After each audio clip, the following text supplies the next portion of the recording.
Assalamualaikum warahmatullahi wabarakatuh. Bismillahirrahmanirrahim. Alhamdulillahi rabbil alamin. Wa bihi nasta'inu ala umurid dunya waddin. La haula wa la quwwata illa billahil aliyyil azim. Allahumma sholli ala sayyidina Muhammad wa ala ali sayyidina Muhammad, amma ba'd.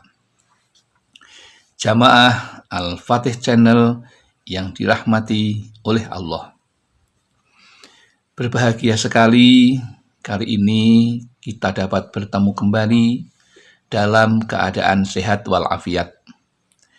Itu semua tidak lepas dari kenikmatan dan rahmat yang diberikan Allah kepada kita. Maka sudah sepantasnya untuk kita syukuri bersama dengan mengucapkan kalimat tahmid. Alhamdulillahirabbil alamin. Tidak kita lupakan sholawat dan salam semoga tercurah keharibaan baginda Rasulullah, Nabi yang selalu kita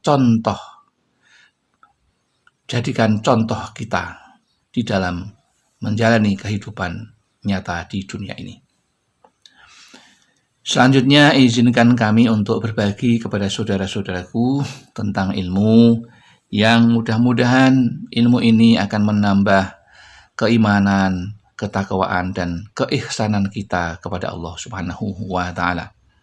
Adapun judulnya adalah Kisah Nabi Isa alaihissalam, Sam bin Nuh alaihissalam, dan dahsyatnya sakaratul maut yang perlu diketahui.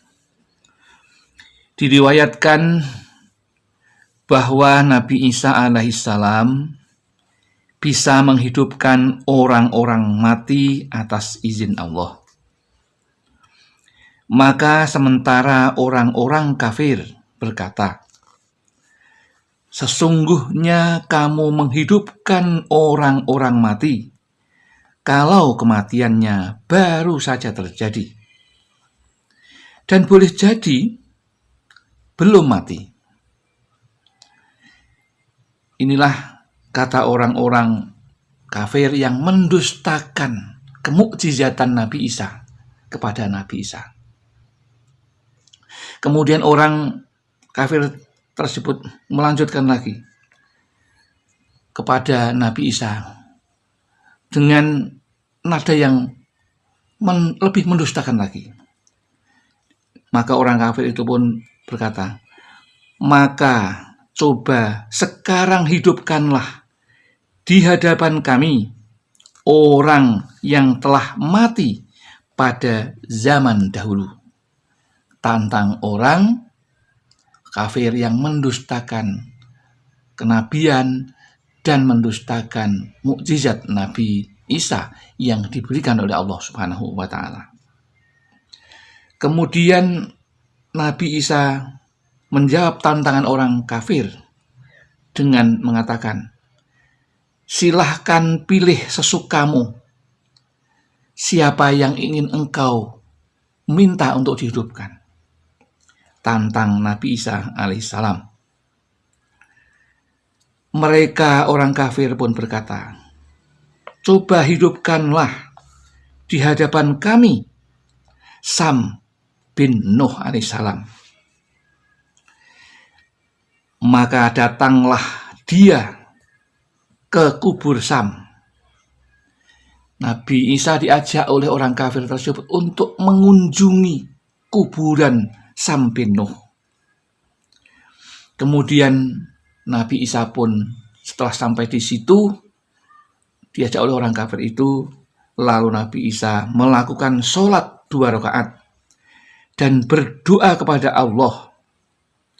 Maka dengan izin Allah dan kekuasaan Allah, maka Sam bin Nuh pun akhirnya hidup kembali dari kuburnya. Kemudian apa kata mereka? Kemudian orang kafir pun menyaksikan dialog yang terjadi antara Nabi Isa dengan Sampin Nuh.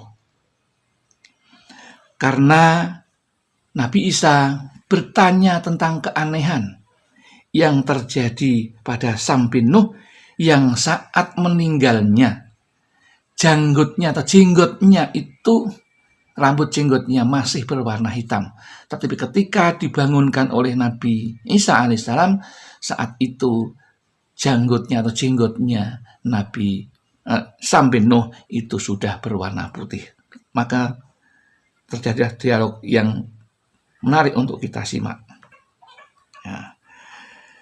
Maka Nabi Isa pun bertanya kepada Sampin Nuh, "Hai Sampin Nuh, kenapakah ada uban seperti ini?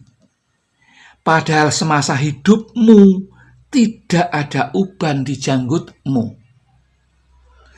Lalu Sampin Nuh pun menjawab,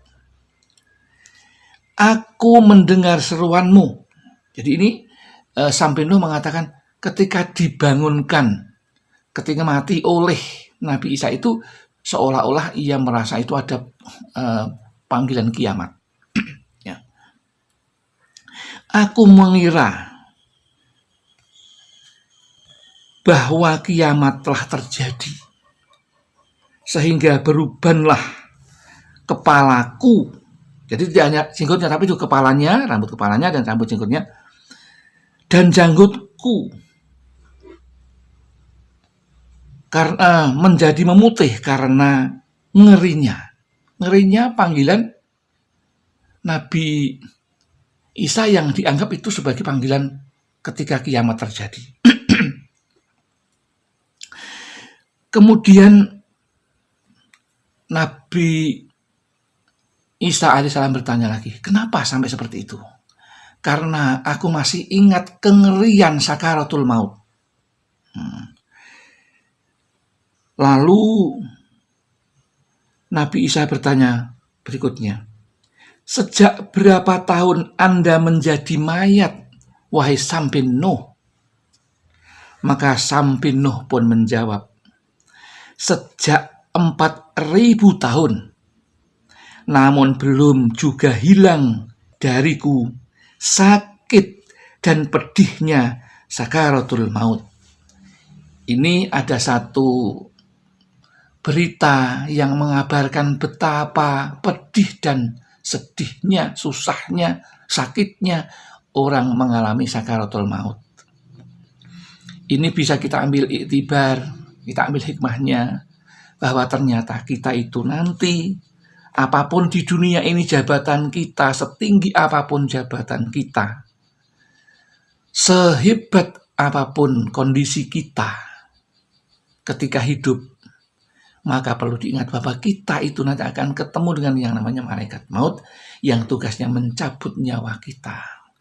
Maka janganlah ketika Anda mempunyai kekuatan, mempunyai kekuasaan, mempunyai jabatan, manfaatlah untuk hal-hal yang baik yang bisa memudahkan kita, membantu kita. Allah meringankan sakaratul maut kita menjadi yang lebih mudah dan tidak seperti sakitnya yang disampaikan oleh Sampin Nuh tersebut.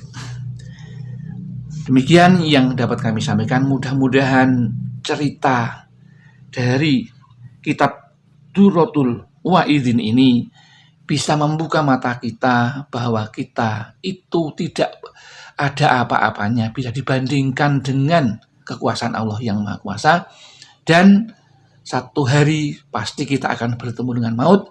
Maka janganlah Anda berada di muka bumi ini, jabatan Anda seperti apapun kondisinya, Anda berkuasa ataupun Anda mempunyai kekuatan, mempunyai kekayaan, berendah dirilah kepada sesamanya agar Anda juga diberikan rahmat oleh Allah Subhanahu wa Ta'ala. Demikian yang dapat kami sampaikan. Mudah-mudahan apa yang kami sampaikan ini membawa perubahan dalam diri kita, bahwa kita itu berkuasa, bahwa kita itu hidup tidak akan selamanya. Demikian yang dapat kami sampaikan. Mudah-mudahan ada manfaatnya. Barangkali ada kesalahan, itu karena kami merasa orang yang fakir dan tempatnya salah serta lupa. Namun barangkali ada benarnya, itu semua hanya milik Allah Subhanahu wa taala. Akhirul kalam, billahi taufik wal hidayah wal inayah wal barakah. Wassalamualaikum warahmatullahi wabarakatuh.